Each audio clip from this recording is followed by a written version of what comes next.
그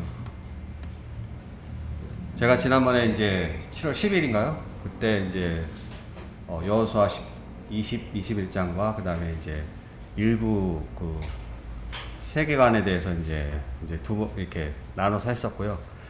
실은 그 세계관에 대해서 하고 그 다음에 이제 1시간 더 오늘 하려는 걸 같이 하려고 했는데 그때 시간이 안 돼서 조금 오늘 세계관에 대해서 좀 하고 그 다음에 이제 쭉 하도록 하겠습니다.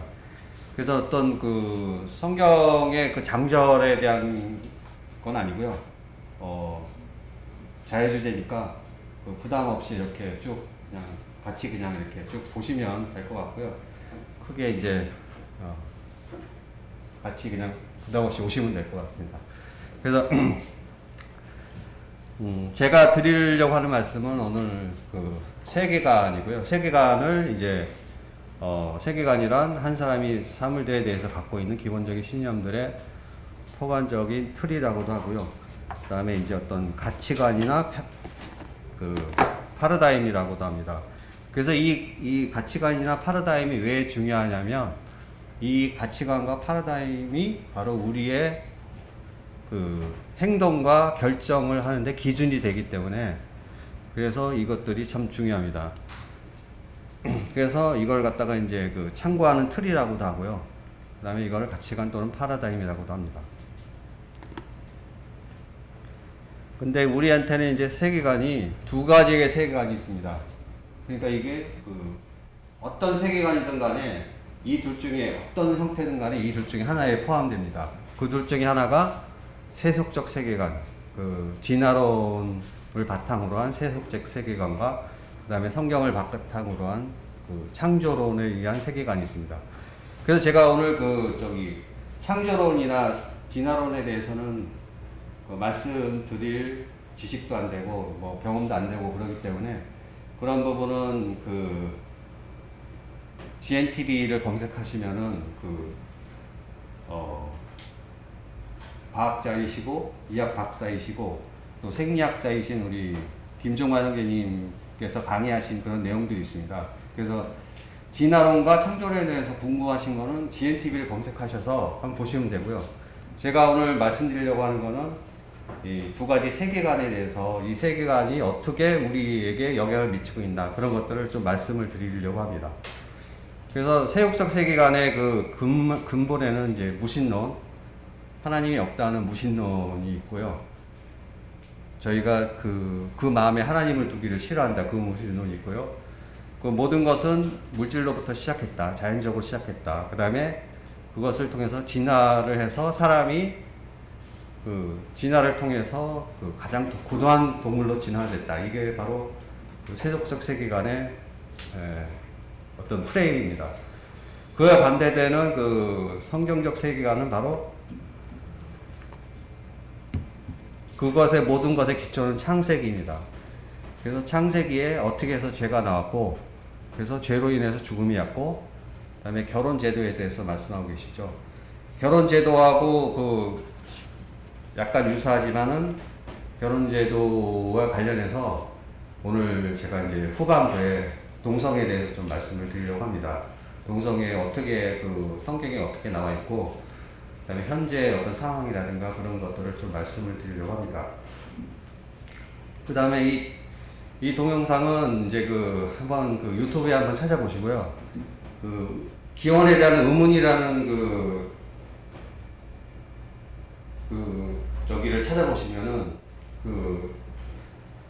제가 좀 전에 보여드리려고 했던 동영상이 있습니다. 그래서 진화론이 어떠한 내용인가라고 이렇게 설명이 되어 있습니다.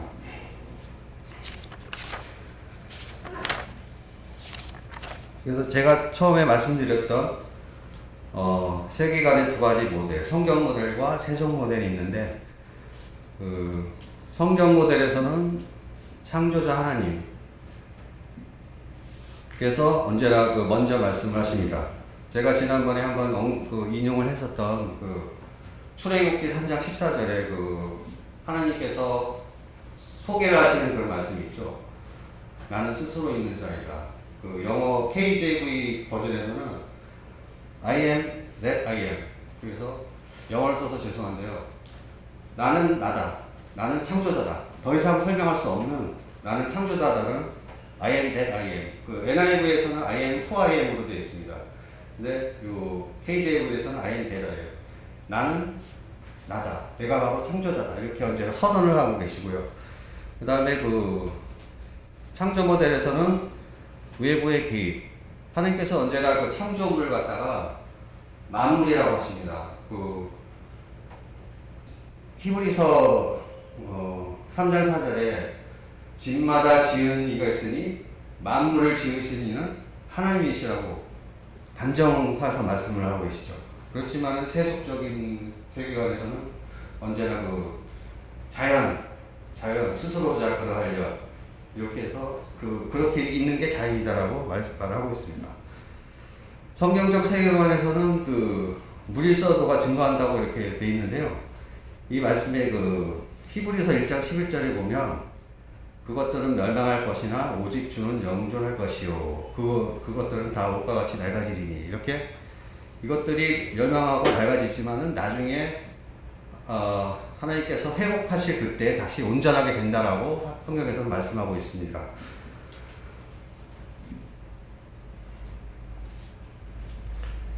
그 다음에 그 성경 상조 모델에서는 하나님이 기준이고요. 창세기 1장 1절. 태초에 하나님이 천지를 창조하시니라.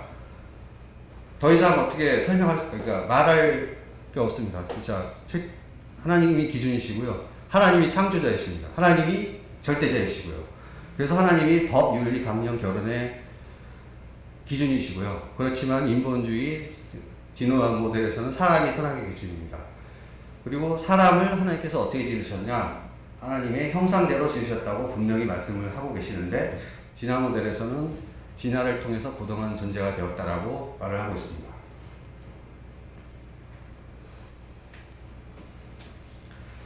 그 다음에 그 영원한 삶에 대해서 창조 모델 성경에서는 영원한 삶이 있다.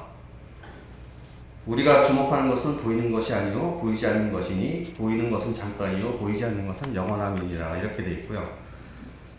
그 다음에 죽음 뒤에 심판이 있다. 히브리서 9장 27절 우리가 복음을 전할 때 자주 인용하는 말씀이죠. 한 번 죽는 것은 사람에게 정하신 것이요 그 후에는 심판이 있으리니. 이렇게 아주 단정적으로 말씀하고 계시는데 진화 모델에서는 죽음은 끝이라고 합니다. 그 다음에 그 창조 모델에서는 자기 부인. 그 로마서 8장에 보면은 이렇게 말씀이 되어 있죠. 너희가 육신대로 살면 반드시 죽을 것이로되 영으로서 몸의 행실을 죽이면서 이렇게 말씀을 하고 계시죠. 마태복음에서도 자기 십자가를 지고 나를 따르라. 그 다음에 마태복음 16장 24절에서도 누구든지 나를 따라오려거든 자기를 부인하고 자기 십자가를 지고 나를 따르라. 이렇게 말씀을 하고 계시죠. 그 다음에 요한복음 6장에서도 살리는 것은 영이다. 육은 무익하다. 내가 너에게 이른 말이 영이요 생명이다. 이렇게 말씀하고 계시는데 진화 모델에서는 자아 실현을 하라고 합니다. 우리에게 있는 자아가 결국에는 죄인데 죄의 본성대로 살라고 하는 게 바로 진화 모델입니다. 그 다음에 이제 제가 보여드릴 거는 원래는 이제 음성 파일도 있는데 이분이 그냥 그 실명은 거론 안 하고 그냥 피 교수님으로 하겠습니다. 이분이 이제 그 코넬 대학 교수이시고 어떤 그 세속적으로는 성공하신 분이고요.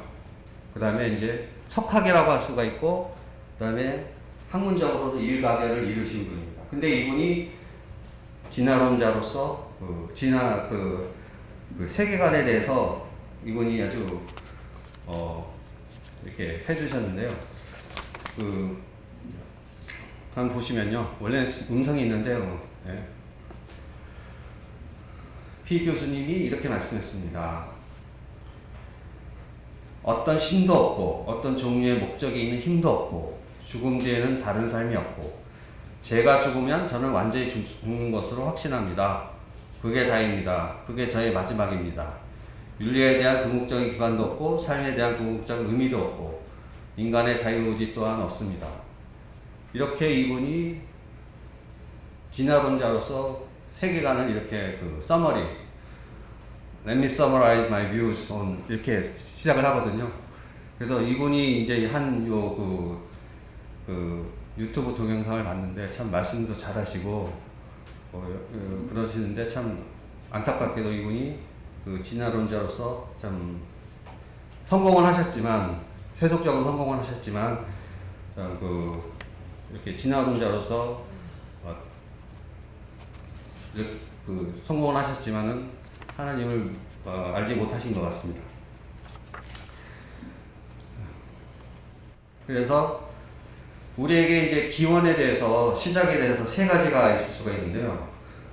일단은 신령한 기원이 있고요. 하나님이 의미를 부여하는 신령한 기원이 있고 인본적 기원, 인간이 의미를 결정하고 그 다음에 이제 이것도 아니고 저것도 아니고 잘 모르겠다 이렇게 해가지고 미지원이 기원이 있는데 우리가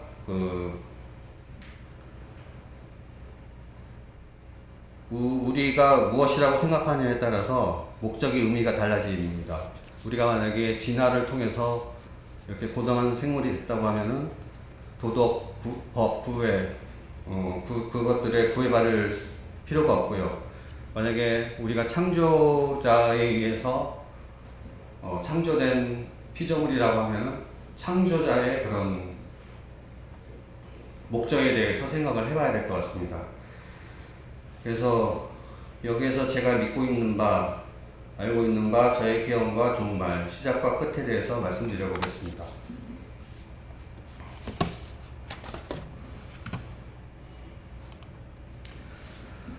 그냥 쭉 같이 이렇게 따라오시면 돼요. 그냥 읽으면 됩니다.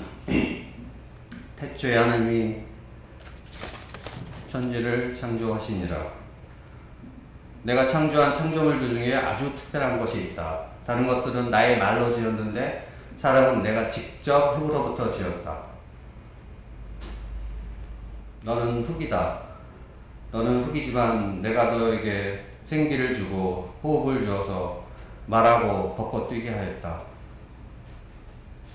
이 창조 지을조, 이 창조에 해당하시는 분은 우리 아담 할아버지 한 분입니다. 지을조. 너는 흙이다. 너는 차갑고 냉랭하였지만 내가 너에게 생기를 주고 코에 호흡을 주어 너 생명이 되게 하였다. 내가 창조한 모든 것이 보기에 심히 좋았다. 너는 그렇게 생명이 되었고 우리의 형상을 따라 우리의 모양대로 사람이 되었다. 너는 내 아들이다. 오늘날 내가 너를 낳았다. 내게 구하라. 내가 열방을 유업으로 줄 것이다. 네 소유가 땅 끝까지 이를 것이다. 나는 나를 위하며 나를 위하여 이를 이룰 것이다. 어찌 내 이름을 욕되게 하리요. 내 영광을 다른 자에게 주지 아니하리라. 내 아들아 내 마음을 네게 주며 네 눈으로 나의 법을 즐거워하라. 너는 참으로 나의 사랑하는 자이다. 내가 나의 법을 순종하면 내가 하늘의 보고를 열어 복의 근원인 내가 너에게 복을 줄 것이다. 그런데 내가 사랑하는 사람이 병에 걸려버렸다. 죄의 병에 걸려버렸다. 나의 길에 순종하고 나의 법을 따르면 내가 하늘의 보고를 열어 복 줄 텐데 사람은 자기의 법을 따르기 위해서 자기의 길로 갔다. 생명나무의 된 길 대신에 스스로 죄를 택해서 멸망으로 고난 불행으로 갔다. 내가 너를 귀한 종자 극상품의 포도나무를 시험권을 내게 대하여 들포도를 맺으니 어찌 되는가. 그래서 제 때문에 너는 나로부터 분리되어야 했다. 그렇지만 나는 너를 포기하지 않을 것이고 반드시 회복시킬 것이다. 너는 나의 사랑하는 자이다. 나의 모든 것을 다하셔서 너를 다시 사올 것이고 다시 너를 회복시킬 것이다. 그래서 내 모든 것이 나를 보냈다. 그가 가겠다고 했다. 그는 나의 뜻을 알며 내 뜻 행하기를 기뻐하는 아들이다. 그가 가겠다고 했다. 내가 여기 있나이다. 나를 보내소서. 그가 나의 곁에 있어서 창조자가 되어 날마다 나의 기뻐하는 바가 되었으며 항상 내 앞에서 즐거워하였으며 사람이 거처할 땅에서 즐거워하며 인자들을 기뻐하였다. 그가 가겠다고 했다. 그가 사람을 너를 회복시키고자 하는 나의 뜻을 알고 그 뜻을 행하러 가겠다고 했다. 죄로부터 회복시키기 위해 아들이 온전히 바쳐져야 했다. 그 방법밖에 없었다. 죄에 대한 형결로 완전하고 순전하고 흠없는 그가 온전히 바쳐져야 했다. 그 방법밖에 없었다. 나는 그의 외침에 응답할 수가 없었다. 그를 외면하고 고개를 돌렸다. 그래서 땅에 6시부터 9시까지 어둠이 임하였다. 그가 십자가에서 외쳤다. 나의 하나님 나의 하나님 어찌하여 나를 버리셨나이까. 그 방법밖에 없었다. 그가 외쳤다. 다 이루었다. 그때 성전휘장이 위로부터 찢어져 둘이 되었다. 그는 생명의 근원이지만 죄의 형벌로 죽음을 맛보고 사흘 동안 무덤에 있어야 했다. 그 방법밖에 없었다. 그는 생명이요 빛이다. 온전히 바쳐진 그가 형벌을 온전히 담당했을 때 생명의 근원인 그를 죽음이 잡아둘 수는 없었다. 그래서 그는 사흘 만에 부활하였다. 너는 나의 사랑하는 자이다. 나는 세상 죄를 지고 간 어린 양 된 나의 아들의 피값으로 다시 너희를 샀다. 나는 너를 다시 사서 회복시키고 그래서 내가 원래 복주고 복주길 원했던 그 나라로 너를 새 하늘과 새 땅으로 인도할 것이다. 그래서 너희는 내 백성이 되겠고 나는 너의 하나님이 될 것이다. 너희는 나의 사랑하는 자이다. 새 하늘과 새 땅을 보니 처음 하늘과 첫 땅이 없어졌고 바다도 다시 있지 않더라. 거룩한 성 새 예루살렘이 하늘에서 내려온다. 그들은 하나님의 백성이 되고 하나님이 그들과 함께 계셔서 그 눈물을 닦아주실 것이다.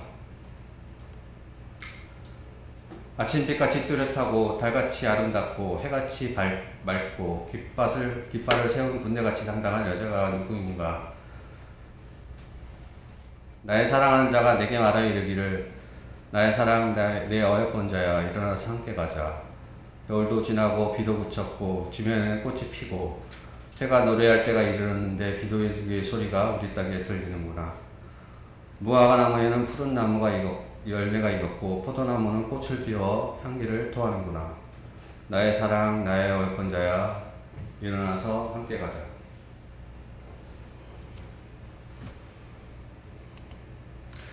이것이 제가 생각하는 저의 기원과 종말 그리고 시작과 끝입니다. 그래서 혹시 이 것에 대해서 혹시 불편하거나 그러신 분이 계실 수도 있는데 그런 점에 있어서는 좀 사랑으로 덮어주시고 좀 잘못된 내용이 있으면은 다시 좀 이렇게 알려주시면 감사하겠습니다. 그래서 제가 이렇게 한 거는 모든 것의 의미는 그것의 기원과 연결되어 있다. 원문에는 이제 타이드업이라고 되어 있거든요. 근데 제가 실력이 없어서 그냥 연결되어 있다 그랬는데 거의 타이드업이라는 것은 우리가 이제 보통 불가분의 관계다 이렇게 말을 하잖아요. 그래서 기원과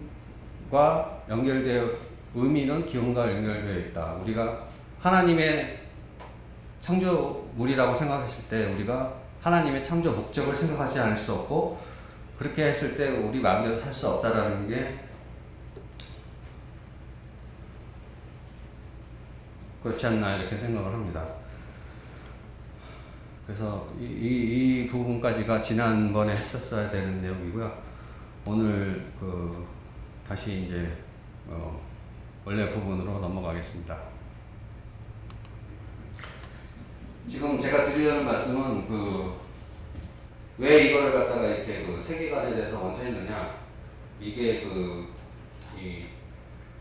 이 세계관이 이 동성애하고 직접적으로 연관이 된다고 생각을 하기 때문에 특히 진화론적인 이런 생각을 가진 이 진화론적인 바탕에서 동성애가 이렇게 퍼지고 있다라고 생각을 하기 때문에 그래서 먼저 두 가지 세계관에 대해서 먼저 좀 말씀을 드렸고요.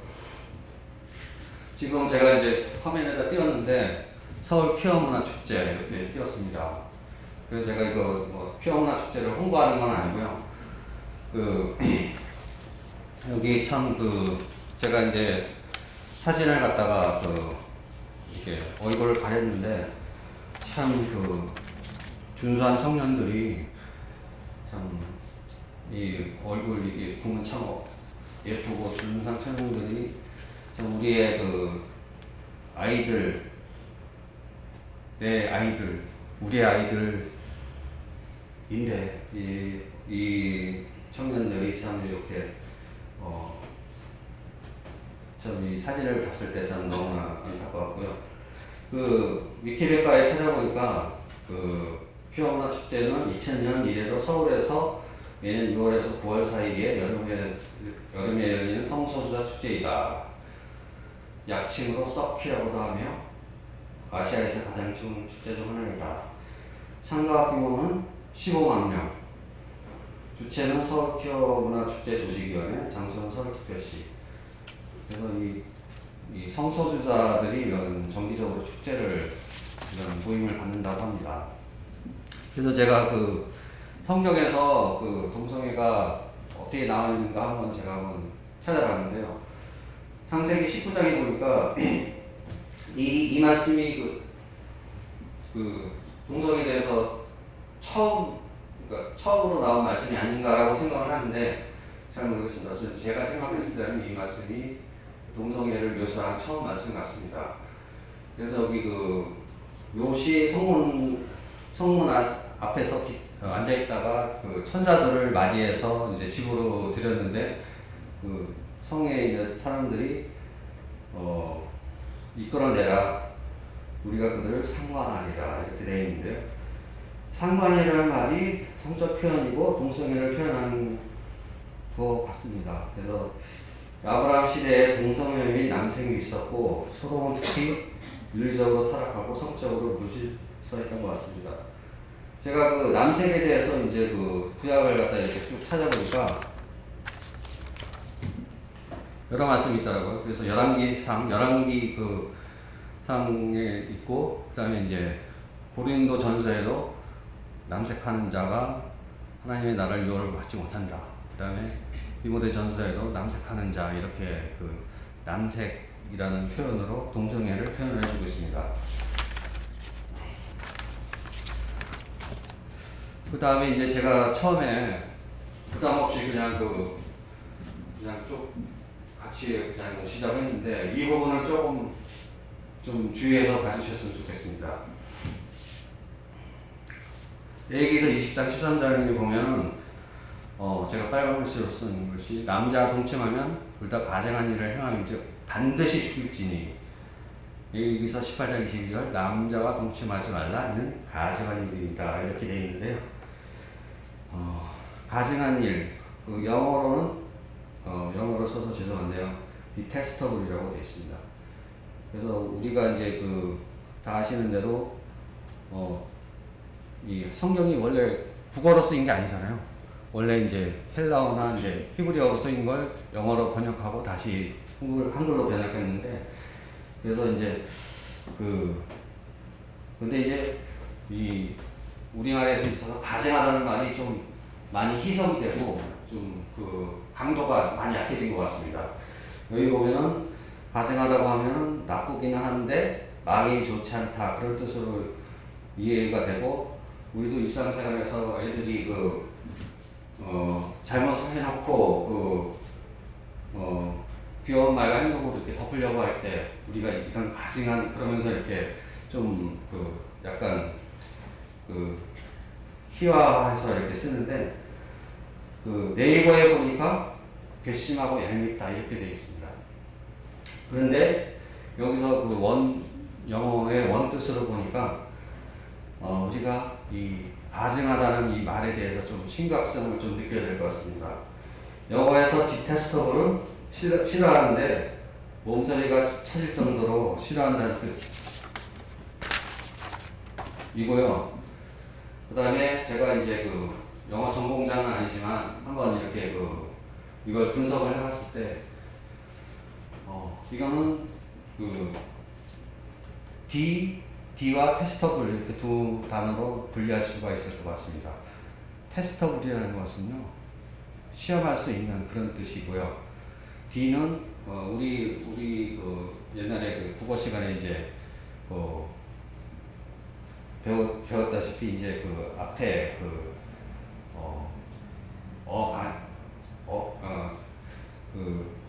전치사라고 해가지고, 그래서 D가 붙는 거는 이제 분리를 뜻하고요. 그래서 예를 들어서 뭐 영어에서 디태치가 이제 떼어놓는 거고, 어태치는 붙이는 거잖아요. 그리고 이제 파괴한다 할 때 디스트럭션이라고 하고, 컨스트럭션, 이게 건설하는 건 컨스트럭션, 이와 같이 D가 붙는 건 분리하고 떼어놓는 것입니다. 그래서 이거는 무슨 뜻이냐면, 시험할 수 없는, 시험에 보면 시험 당하는 분이 너무나 싫어해서 시험 당하는 원치 않는 그런 디테스터블, 테스트, 준호에 하나님 시험하지 말라고 하시는데요. 이거는 너무나 그 테스트를 하지 말라라는, 그래서 너무나 싫어해서 시험 당할 원치 않는 그런 뜻이라고 생각을 합니다. 그것은 하나님의 법, 기준, 질서, 창조의 질서, 남자와 여자를 지으시고 남자와 여자가 결혼하도록 하셨는데, 하나님의 질서에 정면으로 도전하는 행위이기 때문입니다. 그래서 이 가증하다는 말에 대해서 조금 더 심각한 의미를 좀 두고 하나님께서 어떻게 생각하시는지 이걸 갖다 좀 더 생각을 했으면 좋겠습니다. 신명기 22장 5절에서는 여자는 남자의 의복을 입지 말고 남자는 여자의 의복을 입지 말 것이다. 로마서에서는 남자가 그런 일을 행한다 이렇게 말씀하고 있는데, 창조의 질서에 있어서 남자와 여자가 구별되어야 하고 의복도 남자와 여자의 의복을 입지 말라고 하셨습니다.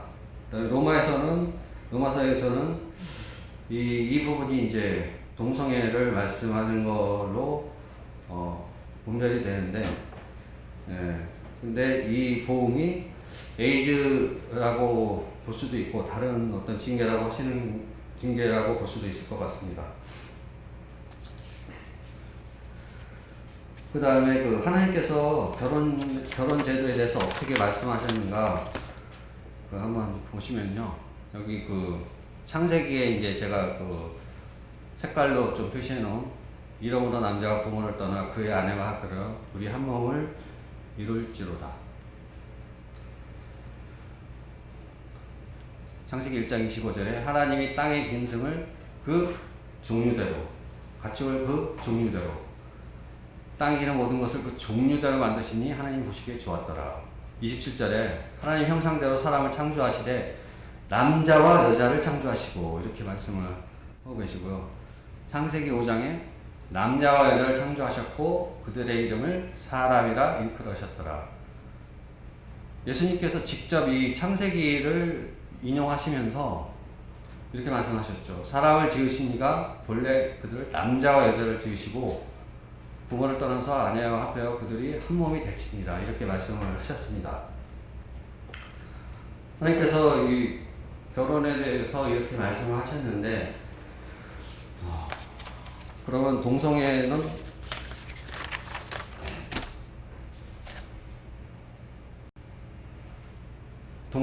동성애자, 그래서 영어로 보통 호모라고 하죠. 호모섹슈얼. 그래서 남자 동성애자를 호모 또는 게이라고 하고요. 여자는 레즈비언이라고 합니다. 그래서 이제 영어에서 우리 청년들이나 이렇게 여기 보시면 호모는 같은 거, 헤테로는 다른 거. 그래서 호모지니어스 하면은 이제 균질한 그런 뜻이고요. 헤테로지니어스 하면은 불균질한 그런 뜻이잖아요. 그래서 호모섹슈얼이라는 거는 그야말로 같은 성끼리 좋아한다 이런 뜻이 될 거고요. 심각한 것은 의식의 변화가 부정적으로 간다는 것입니다. 성소수자들이 자기들이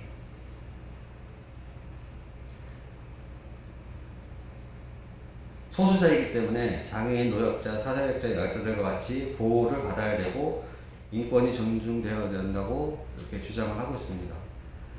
그래서 이거는 어떤 다른 분들을 말씀하시기를 시대의 변화다, 그리고 새로운 사조다 라고 말씀을 하고 계시는데요. 이전 세대는 동성애를 틀렸다, 잘못된 거다라고 분명히 말씀했는데 지금은 약간 그 의식의 변화가 생겨가지고요. 이제 틀린 게 아니라 다르다. 틀린 것이 아니라 다른 것이다. 저 사람은 그러니까 한마디로 동성애를 인정해 주는 거죠. 나랑 다른 것이지 잘못된 게 아니다라고 하는 것이 지금 그 의식의 변화가 그렇게 있었습니다. 그러면은 제가 잠깐 말씀드렸듯이 동성애가 왜 그 세계관하고 연결이 되느냐, 이거 한 말씀을 드리면요. 동성애는 그 무신론으로부터 시작합니다. 그 마음에 하나님 두기를 싫어하는 무신론. 그 다음에 물질주의. 모든 생물은 하나의 세포에서 진화했다. 처음부터 하나였는데 무슨 문제인가? 처음부터 하나였는데 무슨 문제인가? 사람은 진화로부터 고등한 동물로 진화했다. 사람이 선악의 기준이다. 이게 바로 동성애가 가진 이념적 사상적 기초라고 생각을 합니다. 그래서 제가 내린 결론은 동성애는 반역이다, 이렇게 결론을 내렸습니다. 그래서 무신론, 하나님 부인, 창조자 부인, 인본주의, 인간이 선악의 기준이 되고 절대적인 윤리의 기준이 없다. 다른 사람보다 선하다. 그 다음에 아까 그 창세기 말씀 읽었듯이 하나님께서 분명히 생물을 각 종류대로 사람을 남자와 여자로 지으셨다고 했는데 이분들은 사람은 동물 중에 고도한 존재로 진화한 것이다. 모든 생물은 하나의 세포에서 시작해서 진화했다. 이렇게 얘기를 하고 있습니다. 이런 생각을 가지고 있습니다. 그래서 제가 지금 약간 그 다른 말씀일 수도 있는데 제가 그 첸나이에서 있을 때 어떤 그 선교사님이 그 들려주신 그 간증을 제가 다시 한번 들려드리려고 합니다. 그 미국에서 오신 선교사 선생님이셨는데 이분이 이제 그 첸나이에 제가 이제 첸나이에 있었잖아요. 첸나이에 이제 오셔가지고 말씀을 전하실 기회가 됐습니다. 그런데 그분이 이제 말씀을 전하면서 그런 말씀을 하셨어요. 그때 이제 오사마 빈 라덴이 그 미국 특수부대에 의해서 사살을 했다라는 뉴스를 보셨다고 합니다. 그래서 그 뉴스를 보시고 그 형제님께서 그 뉴스를 보시고 우셨다고 합니다. 우셨다고. 그래서 저는 참 그 의아해했고 아니 그 형제님께서 말씀하시기를 그분도 예수 믿고 구원받아야 될 사람이 그러지 못하고 그렇게 죽어서 너무나 슬퍼서 우셨다고 하셨습니다. 그래서 저는 그 말씀을 들으면서 참 아니 그 테러 집단의 수괴인 그 오사마 빈 라덴이 하나님의 심판을 받아서 그 죽는 거 사살되는 건 당연한데 왜 그걸 가지고 우셨는가, 이걸 갖다가 그때 말씀 들을 때는 그렇게 참 의아한 채로 그냥 지났는데 며칠 지나고 나서 다시 한번 그 생각을 해봤습니다.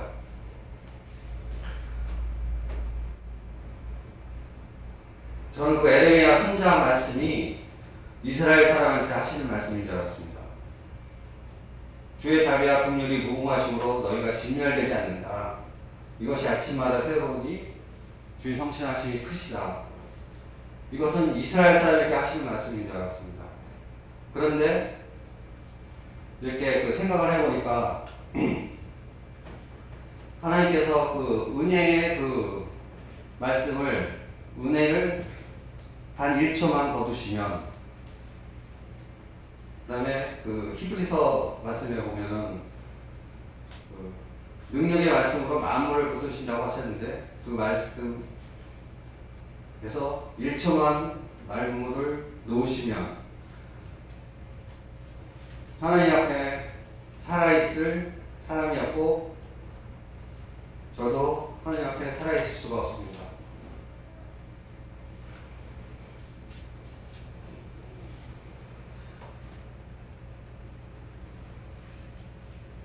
하나님께서 모든 사람이 구원을 받으며 진리를 아는 데 이르기를 원하시기 때문에 지금 은혜의 시간을 아감치 아니하시고 하셔서 제가 그 전에 이렇게 믿음 안에 들어와서 이렇게 있는 것이 모든 것이 은혜인데 그것을 생각하지 못하고 저의 이런 그 반역과 그 죄에 대해서는 생각하지 못하고 참 오상을 빛나더니 하나님 앞에서 당연히 심판받아서 죽어도 마땅한 사람이라고 생각하면서 저는 그러지 않은 사람이라고 참 엄청난 교만과 무지였던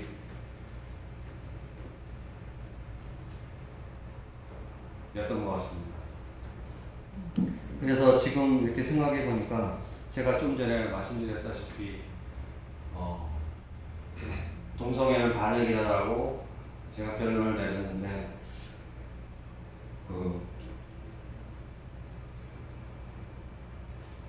동성애는 반역이라고 하면서 그들을 정죄하고 판단하는 제가 있었습니다.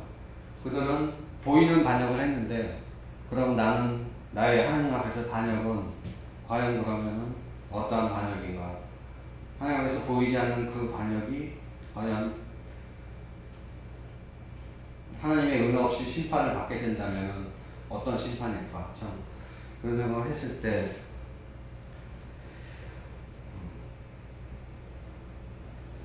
동성애를 반역이라고 정죄하면서도 저의 반역에 대해서 생각하지 못한 제가 있었습니다. 그래서 호세아 14장에 보니까 내가 그들의 반역을 고치고 기쁘게 그들을 사랑하리니 나의 진노가 그에 대해서 떠났음이니라. 그들의 반역을 고쳐주십시오. 하나님 없다 하고 하나님을 부인하는 저들을 고쳐주십시오. 그리고 저도 고쳐주십시오. 저의 모든 것에 걸쳐있는 반역을 제거해 주셔서 에스겔서 11장에 나와 있는 것 같이 새 영을 주시고 부드러운 마음을 주시고 이렇게 하여 주십시오라고 생각을 했습니다. 이 진화론에 따르면은 그 모든 그 단세포에서 진화해서 다세포, 어류, 파충류, 포유류도 진화되었다고 하고 있는데요. 이 진화론에 따르면 절대의 법이나 기준이 없이 약육강신의 원리에 의해 먹고 먹히는, 그래서 먹이사슬의 제일 위에 고등동물로 진화한 인류가 있습니다. 그래서 이런 진화론적 사고방식에서는 절대적인 윤리적 기준이 필요 없고 인간이 기준이 되어서 자기가 원하는 대로 살면 되기 때문에 가장 편한 이론이고 가장 편한 세계관입니다. 그래서 만약에 절대자를 고려하기 시작하면 절대자가 누구이며 나와 무슨 관계가 있냐를 생각해야 되기 때문에 그 마음에 하나님 있기를 싫어합니다. 자기가 동물 중 가장 진화한 존재로서 모든 것의 기준이 될 수 있다는 것이 진화론입니다. 제가 앞에서 그 피 교수님의 그 세속적 세계관에 대한 그걸 이렇게 보여드렸는데요. 이게 그 원문입니다. 하나님도 없고 어떤 권능자도 없고 죽음은 끝이고 그 다음에 윤리에 대한 어떤 기준도 없고 삶에 대한 의미도 없다라는 게 진화론을 신봉하는 분들의 생각입니다. 이 피 교수님은 그 진화론자로서 참 고상한 학자의 길을 선택하셔가지고 이렇게 학자로서 생을 마치셨는데요. 그렇지 않은 분들은 다른 길을 선택하긴 하다는 겁니다. 그래서 예를 들어서 다시 한번 말씀드리지만 이 피 교수님은 학자로서 생을 마치셨고, 그 다음에 동성애와는 상관이 없지만, 그 다른 분들은 그 이런 세계관을 가진 분들이 다른 선택을 하셨다는 겁니다. 그래서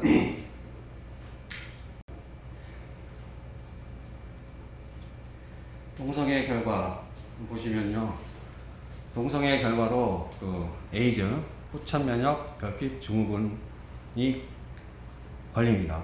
그래서 이것을 일으키는 그 원인균이 HIV라는 거고요. 각종 성적 질병이 있습니다. 그 여기서 이제 성도님들이 이제 일반인들과 이렇게 동성애에 대해서 말씀하시게 될 때, 동성애가 에이즈의 원인이라고 이렇게 하시게 되면 일반인들로부터 반박을 받으실 수가 있습니다. 그래서 그 어떤 그 통계적으로 이렇게 말씀하실 때 에이즈 환자의 약 67%가 동성애자이다. 미국의 경우. 이런 그 통계가 있고요. 우리는 여러 가지 통계자료로 봤을 때 동성애가 에이즈의 원인이 알 수 있는데 일반인들은 그걸 부인하려고 하는 것 같습니다. 원인은 불분명하고 계속 연구가 진행 중이다. 제가 에이즈에 대해서 이렇게 찾아보고 이렇게 했는데 보건복지부 홈페이지에 들어가 봐도요. 에이즈가 어떻게 전파되고 어떻게 치료하고 뭐 그런 부분은 나와 있는데 에이즈의 원인이 뭐다라고 이렇게 나와 있지가 않습니다. 그걸 보면서 참 제가 답답하고 분통이 터졌는데 사람들은 이렇게 그 보건당국도 동성애가 에이즈의 원인임을 밝히고 싶지 않은 것 같습니다. 하지만 미국의 경우 동성애자 성적 질병이 전체 평균치 22배. 한마디로 그 문란한 또는 불결한 그런 접촉이기 때문에 일반인의 성적 평균이 22배. 그 다음에 에이즈 감염자 중 67%가 동성애자라고 합니다. 1984년부터 2004년까지의 그 봤을 때 66.92%가 동성애자 남자라고 합니다. 그래서 또 통계적으로 봤을 때 동성애가 에이즈의 원인이라고 할 수 있는데 아직 밝혀지지 않은 30%에 대해서는 지금 계속 연구를 하고 있는 것 같습니다. 근데 이제 전체적인 통계적으로 봤을 때 이런 통계가 나왔습니다. 그래서 동성애는 남성과 접촉, 여기서 그냥 제가 접촉이라고 했는데요. 그 접촉 이상의 그런 거고요. 어쨌든 좀 순화해서 접촉이라고 했습니다. 백악이 무효, 투표하기 없기 때문에 그냥 근본 치료가 안 되고 그냥 그다음에 프레드 머큐리가 동성애의 저기로 사망을 했죠. 감염은 수혈이나 에이즈 환자 접촉을 통해 될 수 있다. 이게 이제 보통 그 보건복지부 홈페이지나 그런 데에 나와 있는 일반적인 내용입니다. 그 다음에 인류 멸종. 인류 멸종 이게 무슨 얘기냐. 그 다음에 한번 보시면 제가 설명을 드리겠습니다. 그래서 제가 그 다음은 이제 거의 이제 말씀을 거의 다 드린 것 같고 제가 좋아하는 비교표를 가지고 다시 말씀을 드리겠습니다. 이성애와 동성애를 이렇게 비교를 해봤는데요. 이성애는 좀 저기 아니지만 창조자이신 하나님께서 남자와 여자가 결혼해서 한 몸이 될 거라고 말씀을 하셨죠. 그렇지만 동성애에서는 성소수자 인권에 의해서 동성끼리도 결혼할 수 있다라고 얘기를 합니다. 계시자는 유일신 하나님의 계시자이고요. 동성애는 인본주의가 계시자입니다. 결혼제도 아까 창세기 2장에서 보셨듯이 그 부모를 떠난 남자와 여자가 한 몸을 이루라고 말씀하셨죠. 그렇지만 동성애에서는 동성 결혼을 허용하고 있습니다. 그래서 이성의 결과 남자와 여자가 결혼해서 한 몸을 이뤄서 결과로 자손이 생육하고 번성하게 됩니다. 그렇지만 동성애 에이즈를 통해서 인류 멸종, 이게 무슨 얘기냐? 저도 한번 이렇게 써놓고도 다시 한번 생각해 봤는데, 만약에 지금은 동성애자가 소수이기 때문에 그 전체 어떤 인구라든가 그런 부분에 이제 영향을 줄 수가 없는데, 근데 만약에 동성애가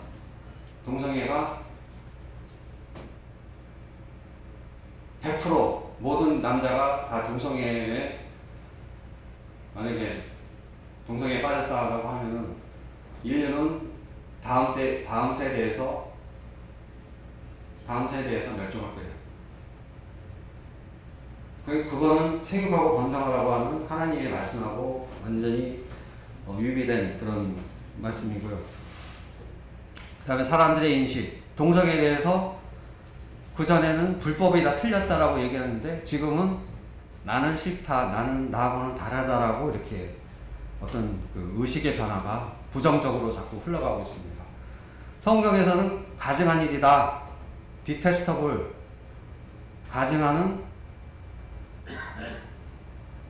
시험 받기를 거부한, 그걸 함으로써 그분이 시험 받기를 몸서리를 쳐질 정도로 싫어하시는 그런 부분이 가증한 일이다. 그래서 죽여라, 동성애자는 죽여라라고 말씀하셨거든요. 그렇지만 동성애에서는 소수자 힘으로 보호해야 된다. 이게 지금 그리고 이 다음 표를 한번 좀 집중해서 한번 좀 봐주세요. 여기 보시면요, 이성애 지지자가, 그러니까 동성애 반대가 83% 대 17%. 이거는 어떤 정확한 통계는 아니고요. 어떤 경향이라고 생각하시면 돼요. 경향. 그러니까 이게 이제 80대 20 이렇게 될 수도 있고, 85대 15 이렇게 될 수도 있는데, 어떤 경향이 이렇다. 실제로 모든 분들이 동성애를 반대하고 동성애 찬성하는 분들은 이 정도다. 어떤 경향이 이렇다. 그런데 제가 여기 표현자라고 해놨잖아요. 동성애 반대 땡땡, 동성애 찬성호 100, 17%에 해당하는 이 분들은 모든 표현을 다 한다는 뜻입니다. 그러니까 예를 들어서 아까 제가 서키 서울 퀴어 축제 거기 15만 명이랬잖아요. 15만 명이 다 나와서 한다는 거죠. 그렇지만은 동성애 반대하는 분들이 83%이지만은 표현하시는 분들은 땡땡 그렇게 많지 않다라는 그런 뜻입니다. 그래서 제가 이제 드리는 말씀은, 그럼 우리가 무슨 어디 나가서 이렇게 해야 돼, 그런 의도로 제가 이걸 드리는 거 아니고요. 제가 조금 후에 이제 보여드릴 우리 아이들, 제 아이, 우리 아이들 어떻게 가르치고 어떻게 이렇게 하나님의 말씀으로 이렇게 인도를 해야 되나, 그런 것들을 생각하면 너무나 답답하고, 그런데 저도 그런 것들에 대해서 기도하고 어떻게 가르쳐야 될까 많이 기도가 되는데, 지식이 부족하고 여러 가지가 부족해서 못하고 있지만 많이 이렇게 기도가 됩니다. 그래서 제가 여기서 드리는 말씀이 어떤 다른 것을 말씀드리는 게 아니라 우리 아이들 어떻게 가르치고 어떻게 하나님 말씀을 인도해야 되나, 그게 저에게 너무나 그래서 이 표를 제가 저 자신을 위해서 이렇게 만들었습니다. 그래서 우리 아이들을 어떻게 하나님 말씀으로 가르칠 수 있을까, 하나님 말씀으로 인도를 할 수 있을까, 이게 저의 숙제이고요. 그 다음에 이제 이 표를 한번 보시면요. 제가 진화론에 대해서 이렇게 자꾸 말씀을 드리는데, 진화론이 교과서에 편입된 게 1960년대 초입니다. 그래서 이 진화론이 교과서에 편입이 되고 진화론을 가르치기 시작하면서 우리 사회 전반적으로 어떤 변화가 생겼는지 이 그래프가 얘기를 해주고 있는데요.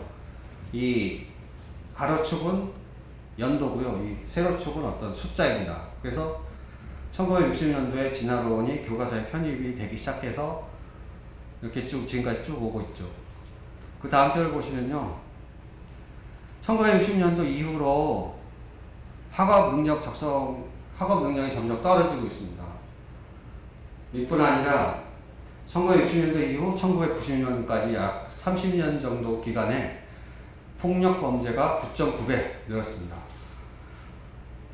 그 다음에 2000년도까지 약 40년 동안에 약물 남용이 60배 늘었습니다. 같은 40년 기간 동안에 아동학대 23배 늘었습니다. 혼전 동거 5.3배, 1990년대 중반까지 5.3배 늘었습니다. 성병 2.2배 늘었습니다.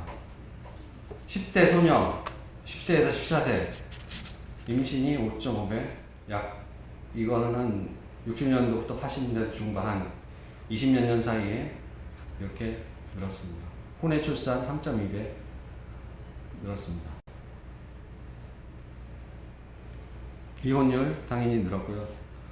이런 것들이 그 진화론적 세계관을 가르치는 이 것들이 그 우리의 기준과 생각을 갖다가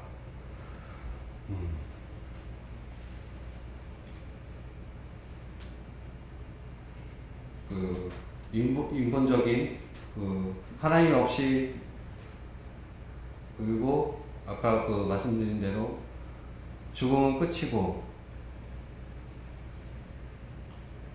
죽은 다음에는 심판이 없다라고 하는 그런 세계관을 가진 분들이 가질 수 있는, 어떻게 보면 당연한 이런 결과라고 생각을 합니다. 그래서 제가 오늘 드리려고 하는 말씀은 다 드렸고요.